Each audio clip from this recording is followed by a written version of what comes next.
Hello everyone, welcome to Homeschool. So in this video, we are studying with the semi-technical description of a flowering plant. So very often when you try to describe a plant, you describe it with its morphological characters. So the plant looks in this way, the height of the plant is this much, or this is usually grown in this kind of area, this particular area. So we describe it with using the habitat or in reference to the habitat or with the morphological characters.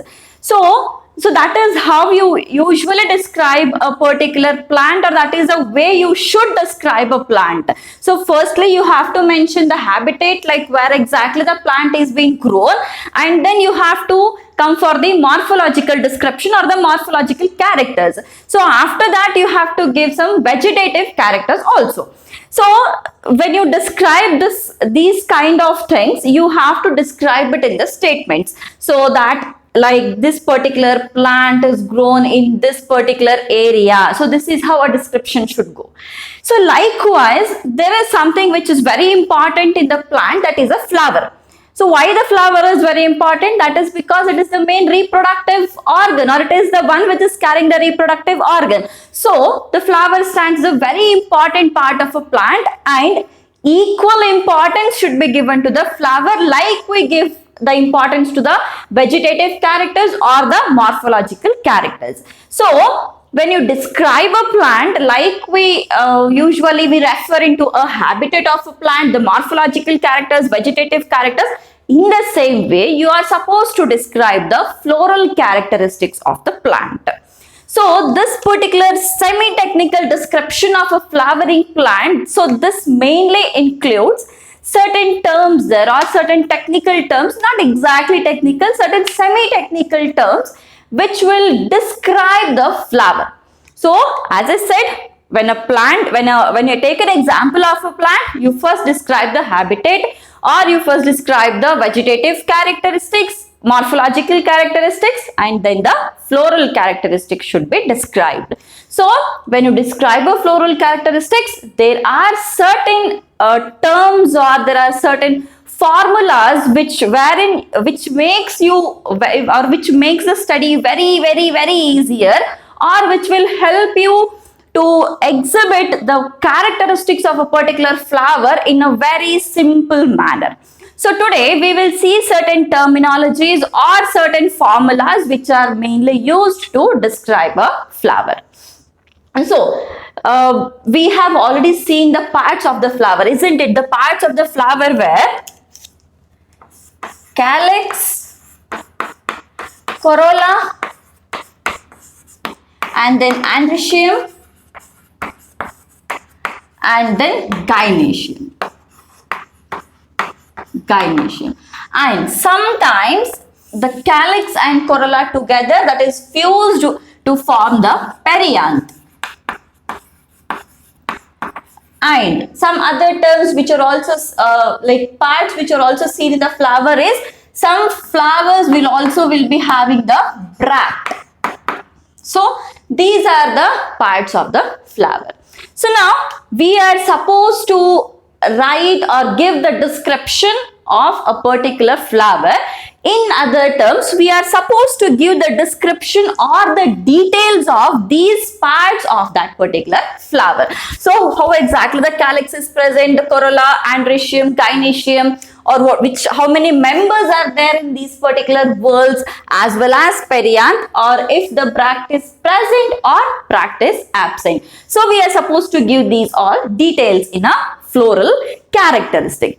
So how exactly you are giving this? So this information can be given by using certain floral formula symbols. We will write it. They are called as floral formula symbols. So we will see what are the symbols one by one.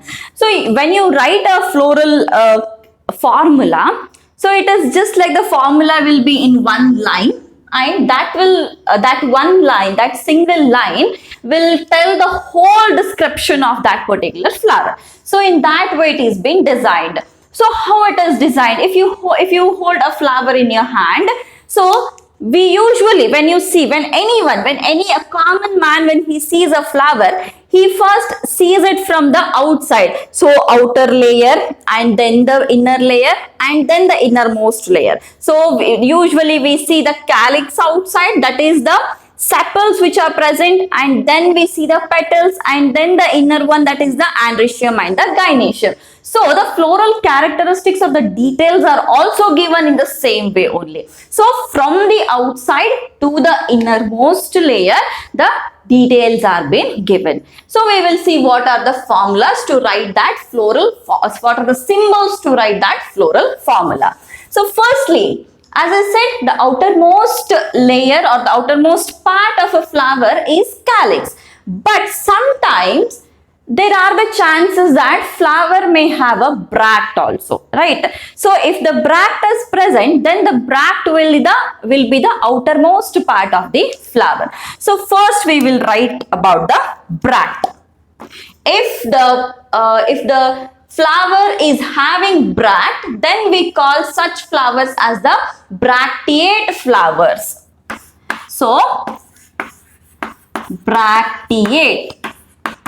If the flower is having bract, then we call it as a bracteate flower, and the symbol for the bract is Br. So if in a floral formula Br is written, it means that that particular flower is having a bract. Then second one, after the bract, the next layer or the next part is the calyx. Calyx. So how do you represent the calyx? Calyx is represented by using the alphabet K. Okay, so if you see the K there, then it means that the calyx. So now calyx is a whorl. What is the name of the member of that particular whorl? It is the sepals, isn't it? So how many sepals are present, or if it is fused, or if it is free, we have seen all those details while studying the calyx. So K represents the calyx, and here if they write any number, for example, if they write 5, it means that there are 5 sepals. So calyx is the name of the whorl, and the member of the calyx is the sepal. So if you write any number here, it is describing the number of sepals in that particular whorl of the calyx. And then, so we will just write here sepals. So what is the number that can be written? If the sepals are written in the bracket, if there is a bracket for the sepals, then it means that they are in a fused condition. The sepals are in a fused condition. If there is no bracket, if you just write, like as I said, if they write 5 here like this, it means that there are 5 sepals which are fused. If they write only 5 without a bracket, it means that there are 5 sepals but they are not fused, they are free. So if the sepals are written in the bracket, then it will show that they are fused. If the sepals are written without the bracket, then it means that they are free. Okay. So this is about the calyx. So after the calyx, next innermost whorl which is present here is the corolla. So for the corolla here, we already know that corolla has got the members, that is the petals. So to represent the corolla, it is the C. And similarly, if the petals are in bracket, number of petals, irrespective of how many, whether it is 3, whether it is 5, or how many. So if they write any number here in the bracket, it means that all the petals are fused. If they write it without the bracket, it means that all the petals are free here. So we will write them. Petals are fused here. Petals are free. Okay. So this is about the corolla. After the corolla, so next it is the perianth. that is the fusion of calyx and corolla together will give us a perianth. We will write perianth. And what is the name of perianth is again a whorl name. The members of the perianth are called as the tepals. And how do you represent it? So that is represented by P. And it is tepals here. So tepals again similarly. So here it is fused. And if they are written without the bracket, then it is the free one. Okay. So calyx, corolla, perianth on the one side. So next one, that is the next whorl is the andrecium. Androecium. Andrecium. So here the andrecium is represented by A. Andrecium is represented by A. And the name of the whorl is andrecium. What is the name of the member? That is the stamen. And then gynoecium. Gynoecium. So here it is represented by G. So similarly, gynoecium is again, it is the name of the whorl. And what is the name of the member? The members are the carpels. So here andrecium is A and gynoecium is G. So now we have seen something like, so andrecium, the main part here is the ovary. So we have, while studying the andrecium, we had seen something like superior ovary and inferior ovary. So if, okay, I'll write the variants here. So if in case the gynoecium, for the gynoecium, G is written like this, and if it is underlined, like this, okay. So now, so this means that gynoecium, that is ovary, okay. Ovary is at the top and all other parts are below. So this indicates that this is a superior ovary. It is a superior ovary. All right. Then if the gynoecium is written and if there is a line here at the top, then it is called as the inferior ovary. That is, gynoecium is below, superior is the top, inferior is bottom, isn't it? So here gynoecium is at the top, so the ovary is at the top. It means that it is a superior ovary. Here gynoecium is at the bottom, all other parts are above. So the gynoecium is at the bottom and hence it is called as an inferior ovary. Inferior ovary. Okay, so superior ovary and inferior ovary.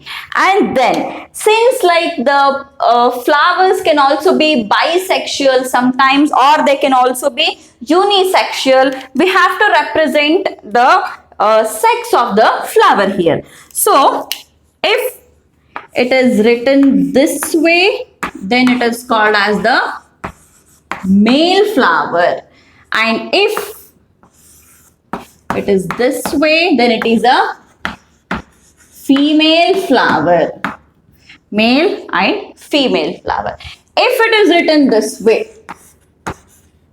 then the flower is a bisexual flower. Flower is a bisexual flower. Then, so this is about the 4 whorls of the flower. So after this, we have to move to the symmetry of the flower now. So if you write the symmetry, we had seen that it might be the actinomorphic flower or it might be a zygomorphic flower. So if a symbol, a circle with a plus inside, then it is called as an actinomorphic flower.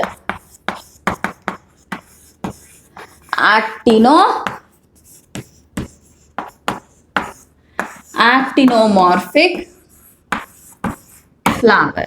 Then if there is a symbol like percentage, then it is called as zygomorphic flower.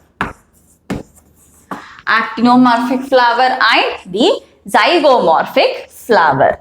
So now there is one more thing which we can, which actually should be very cautiously seen while writing the floral formula. Actually, as I said, calyx, corolla, androecium, gynoecium should be represented. So we will write it here. Calyx, corolla, androecium and gynoecium. So we had, while studying these all parts in detail, we had seen that many a times androecium, that is the stamens. Okay, for example, the whorl androecium has got the member stamens. So stamens might be attached to the corolla. Stamens might, or the carpels might be attached. So they are fused. Sometimes they are free. Sometimes if they are fused, they can be fused with themselves, or they can be fused with the corolla, or they can be fused with the perianth, isn't it? So there, if you have to present it, that if you have to represent that the stamens are fused with themselves, then how do you write it? You will just write it here, like you have written it for the petals and sepals and tepals. You will write it here. So how many are there? So how many bundles are there? That we will see while taking an example. So if you have to show it that the stamens are attached to the corolla or the stamens are attached to the perianth, then how do you show it? So very simple. There should be a adjoining semicircle here. Okay, there should be a joining here from A to the C, which indicates that the stamens are attached to the corolla. So what condition is it? The stamens attached to corolla, it was a condition of the epipetalis. Epipetalis condition. So if any whorl is attached to another whorl, that can be shown in this way. If there was no calyx and corolla, if there was only perianth, then in that case we won't be writing K and C here. We will be directly writing here as P. Okay, so in this way you can show the joining of or attachment of one whorl to the another whorl. And based on this, okay, based on these particular details, so there is no necessity of writing it as the bisexual flower, actinomorphic flower. For example, if you have to write the details of a particular flower which is firstly having the calyx, that is, or which is having bract, and then calyx with 5 sepals which are fused, and then corolla with again 5 petals which are fused, and androecium and gynoecium present, which is having an superior ovary, and stamens which are only 2, and that too they are not fused, and if the stamens are attached to the corolla. So if you just write it this way, all right, if you just write it this way, then it gives an clear picture that all these characters are present in this particular flower. And if you have to add the symmetry, then you can also write a symmetry here, and then the sex of the flower can also be written. So let's imagine this way. So now instead of writing it as the flower is zygomorphic in nature, the flower is bisexual, the flower is bracteate, the flower is having 5 sepals, the flower is having 5 petals, it has 2 stamens which are free, it is having a superior ovary. Instead of writing all this, if you just write this one particular formula, it's very simple formula, so that will give you the complete details of the particular flower. Similarly, using these details only, you can also write the description in a diagrammatic way. So this is called as a floral symbol, and the diagram which you write is called as the floral diagram. Okay, so we will take one example now, and then we will write all the characters first, and then we will write the floral formula, and then we will go for the floral diagram of that. We will take an example of the family Fabaceae. So we will write the floral diagram as well as the floral formula for this particular family. But before that, we will see into the vegetative characteristics, and then we will write the floral characters, then floral formula, and then we'll go for the diagram as well as the economic importance of this. So Fabaceae, so this was earlier, it was called as Papilionaceae. It was called as Papilionaceae. So this particular Fabaceae, it is a subfamily of the Leguminosae. It's a subfamily. It's a subfamily of Leguminosae. All right. So now we will see what are the vegetative characteristics. Vegetative characteristics. Vegetative characters. Okay. So these are the members of the plants which belong to the family Fabaceae. These can be found in the form of the trees, or they can be found in the form of the shrubs also. So they are seen in the form of trees and shrubs. Trees and shrubs. Then second one, since they are the subfamily of Leguminosae, so we know that legumes are the very peculiar characteristic of the legumes is they usually form the root nodules. And since Fabaceae is a subfamily of the legumes or the Leguminosae, definitely the Fabaceae will also form the root nodules. They form root nodules. Okay, this is the second characteristic. Now, if you speak about the stem of the members of the Fabaceae, then they are usually erect. The stem can be erect or they can be climber. They can be erect or they can be the climbers. Then about the leaves.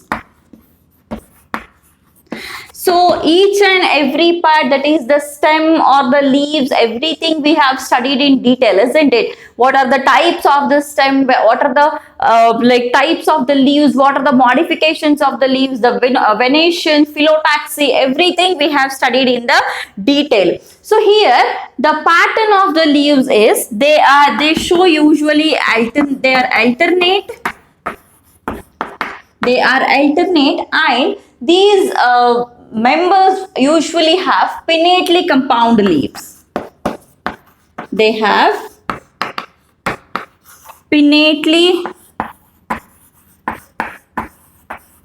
compound leaves. Pinnately compound leaves. Sometimes they can also be simple. Sometimes they can also be simple leaves. And speaking about the leaf base, the leaf base is, or the type of the leaf base is, usually they have pulvinate kind of leaf base. They have pulvinate kind of the leaf base, and these have got the stipules. The modification we have already seen, the stipules. So these are called as stipulate. Since they have stipules, they can be called as a stipulate, and they show reticulate venation. They show reticulate venation. So this is about the leaves. So all the details we have already discussed. Pinnately compound leaf, that is, there is one trip and all the leaves are attached like this. So in reticulate venation, it forms a network like this. From here again subveins. So this network kind of venation is called as a reticulate venation. Then stem, it is erect or it is climber and it forms the root nodules. So this is about the vegetative characters, or in other terms which we can call them as the morphological characters. Now moving on to the floral characteristics. So floral characteristics,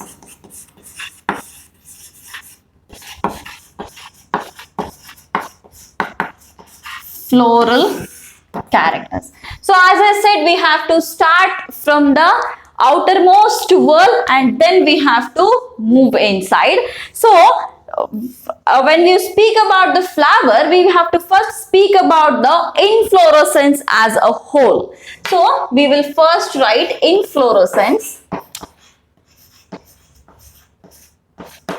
Inflorescence. So the type of inflorescence here is racemose. Racemose type of inflorescence. So what is racemose type of inflorescence? So here in this particular inflorescence, the growth is not inhibited at particular period of time, or the growth is not inhibited due to the synthesis or due to the flowering at the tip. So if there is a formation of flower at the tip, then the growth has to stop at that particular point and then it has to go through its sub branches. But in the racemose type of inflorescence, the growth is not stopped here. That is, the main axis will not terminate, it will not terminate into a flower. So it will keep on growing continuously. So that is called as a racemose type of inflorescence. So next, after the inflorescence, we are supposed to speak about the sex of the flower. So here we will just write it as flower. And now the members of the Fabaceae, usually they have bisexual flowers. So if it is bisexual, see, as I said, now there is no need of writing it as bisexual. You can just either write it as, or we will take it in the floral formula only. We will write everything here so that it is easy to understand. Okay, bisexual flower. And about the symmetry, so whether it is an actinomorphic or zygomorphic. So here the flower is zygomorphic.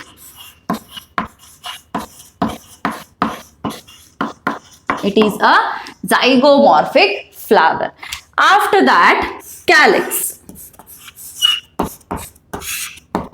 So since like the members of the calyx are called as the sepals, so we will write about the sepals here. Sepals which are 5 in number. Okay, sepals which are 5 in number, and they show the gamosepalous condition. Gamosepalous condition is, that is, they are fused. They are fused. Okay, so that is gamosepalous condition. Then the calyx will exhibit the imbricate type of aestivation or the valvate type of aestivation. They usually show valvate or imbricate aestivation. Imbricate aestivation. So this is about the calyx. Then moving on to the corolla. Corolla, here again they have petals, and those petals are 5 in number. So now, like the calyx were actually, the sepals were fused and which termed to be the gamosepalous. So here in case of the corolla, usually they are polypetalous which are free in nature. That is polypetalous. We will write it in the bracket. They are free. We will not, okay, we are not writing it in the bracket because if they are written in the bracket, it is said as fused, and if it is not written in the bracket, then it is called as a free type of condition. So the polypetalous condition. And another important or very specific character about the corolla here is the members of why it is called as Papilionaceae is they have papilionaceous corolla. They have papilionaceous corolla. So what is this papilionaceous corolla? So it means that something like a butterfly-like arrangement. Papilionaceous is the butterfly arrangement is called as a papilionaceous corolla. And they show vexillary estivation. They show vexillary estivation. Okay, so this is about the corolla. Then moving on to the androecium and gynoecium. The name of the whorl is androecium and the members are called as the stamens. So androecium,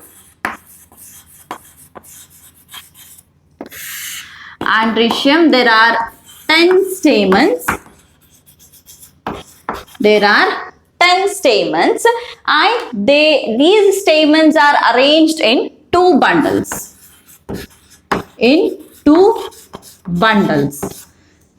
Since they are arranged in 2 bundles, they are called as diadelphous. They are called as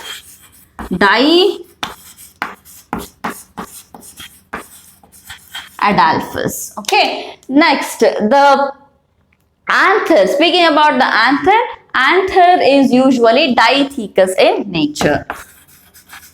Anther is dithecous. Then about the gynoecium.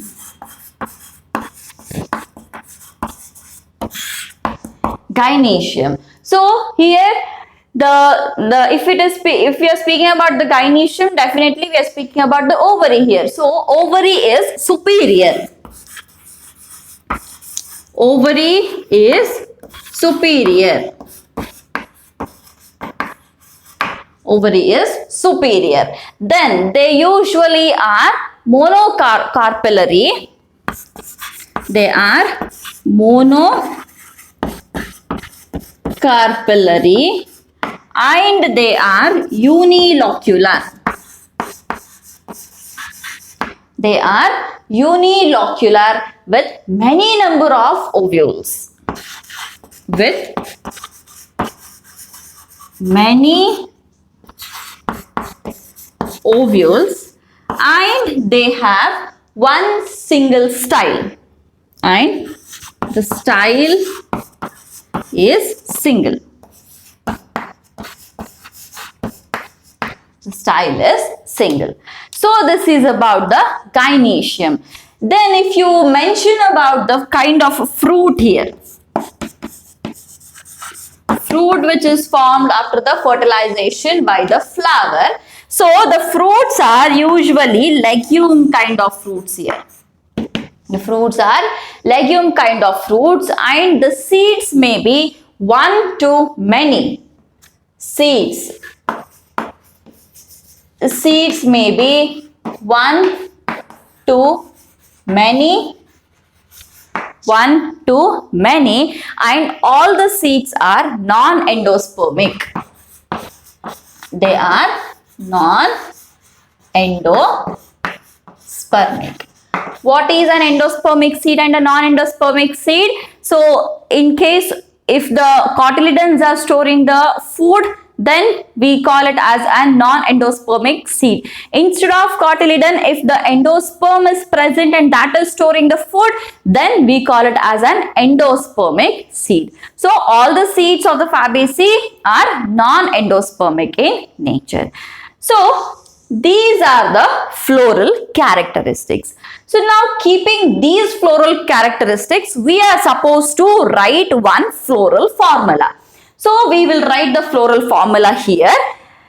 As I said, all the characteristics should be written from the external part to the internal part.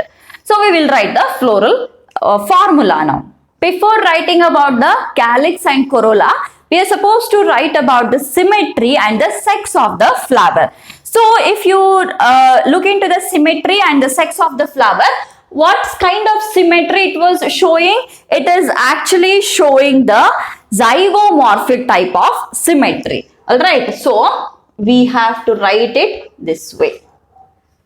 Okay, so this is first one.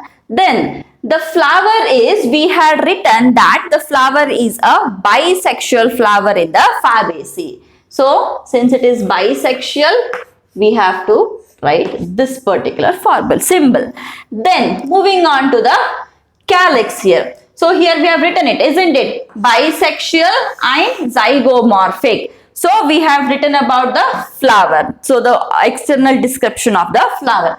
Then about the calyx. So in the calyx, sepals are 5. So how do you represent the calyx? Calyx is represented by K.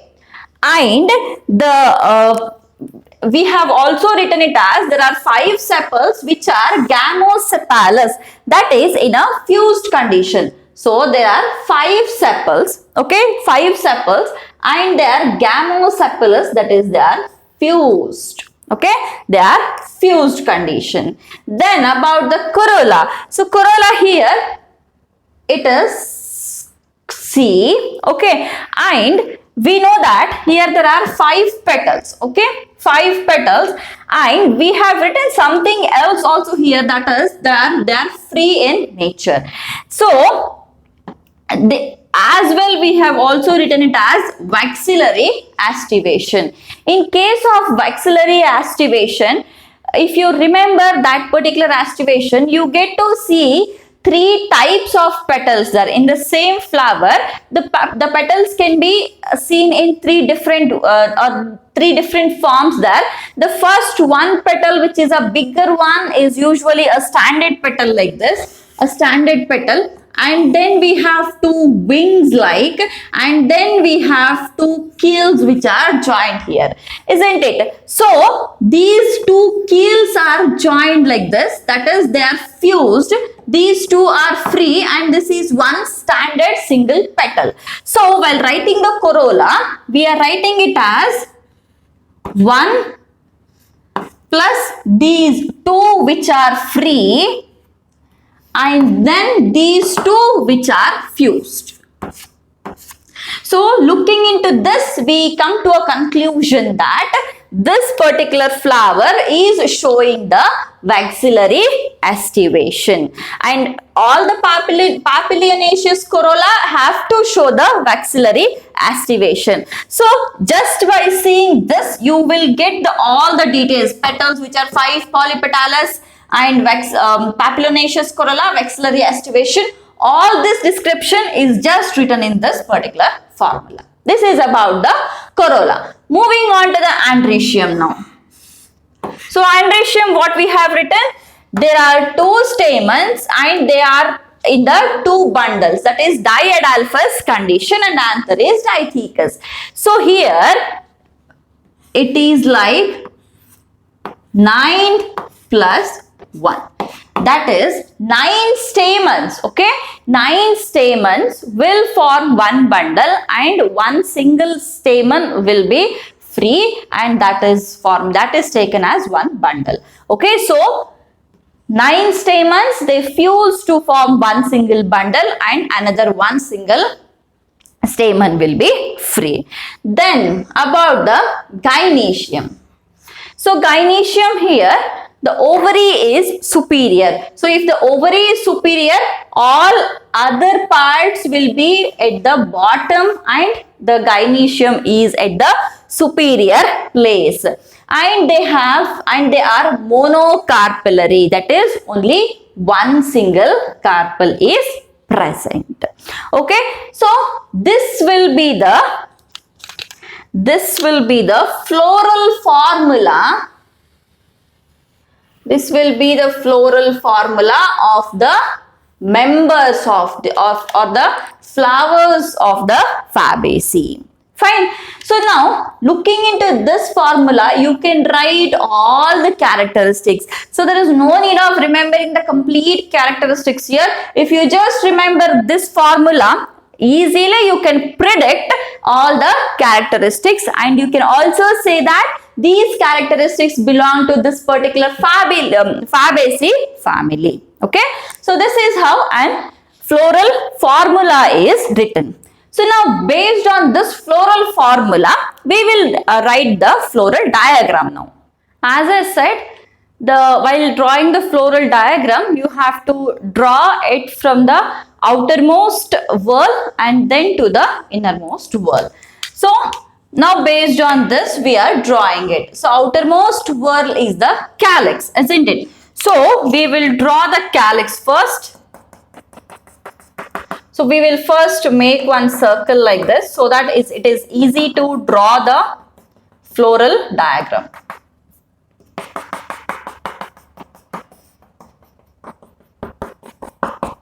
Okay, so we have made one circle. Okay, so now we already know that the calyx are having 5 sepals and the 5 sepals are fused. And if you remember, the calyx was showing the valvate aestivation. So first we will draw, since there are 5 sepals and they are showing the valvate aestivation. So here we will first draw the 5 sepals. First sepal,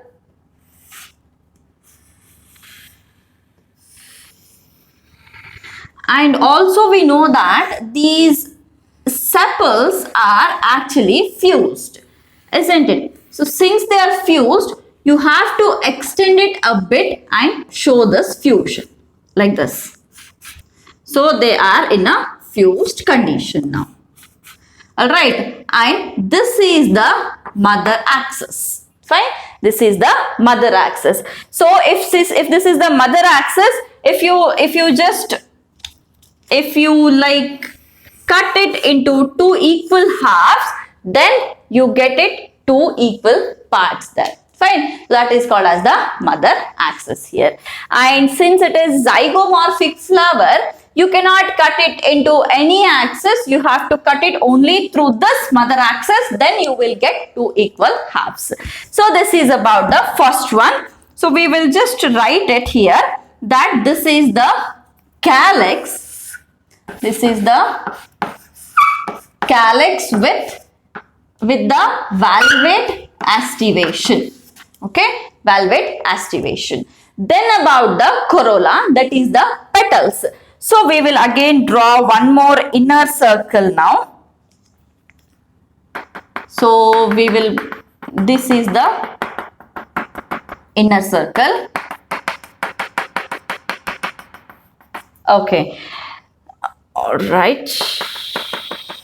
Fine. So petals, how about the corolla? Corolla again 2, 2, 4, 5. So there are again 5 petals, but these petals are exhibiting the vexillary kind of aestivation. So if they are showing the vexillary kind of aestivation, then there will be first one standard petal. So this is one standard posterior petal. Okay, after this one standard posterior petal, next we have 2 lateral wings. So this is the first standard petal, and then we have 2 lateral wings like this. 2 lateral wings.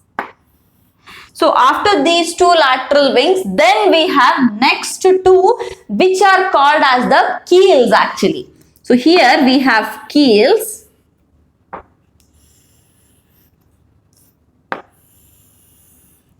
These are the keels. And if you observe, these two keels are fused.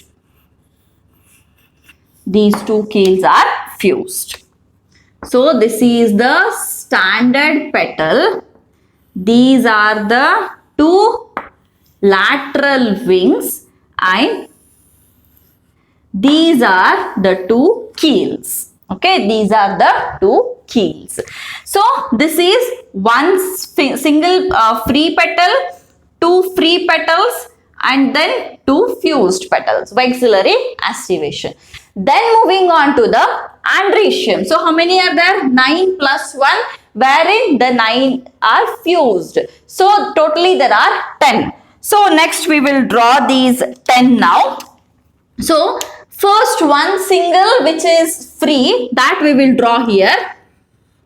Since it should exactly divide through this particular axis only, we have to start it from here. Alright. Okay, so this is the first one single stamen. After that, we have totally 10 stamens, isn't it? So we will just draw it this way. We will make a circle again. So this is the circle through which all the stamens have to be connected. Now this should be wiped off. That is because only 9 are connected and this is the free one. So from here now we will start writing all the stamens here. Stamen, this is the second, third, fourth, fifth, sixth, seventh, eighth and then ninth one. So we will draw these.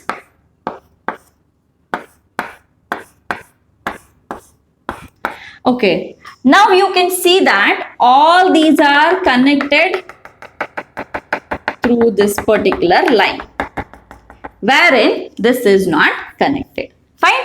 So now this is the 9 plus 1 arrangement. Speaking about the gynoecium, so we also know that this is a monocarpellary and it is a unilocular. We will draw it with some other color. This is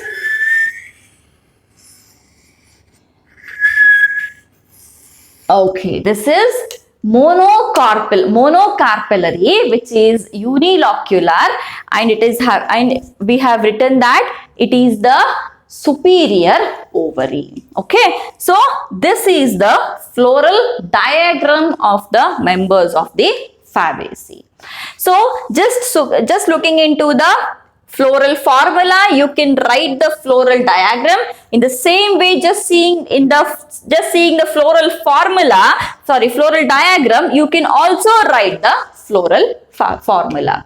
So you have to remember these floral symbols as well as the floral formula and the floral diagrams for the given families. So in the next class, we will come up with 2 more families and we will just see what are the characteristics of those as well as the floral diagrams and the floral formula. So we'll stop the class by this and I'll meet you guys in the next class. So till then, keep watching the videos.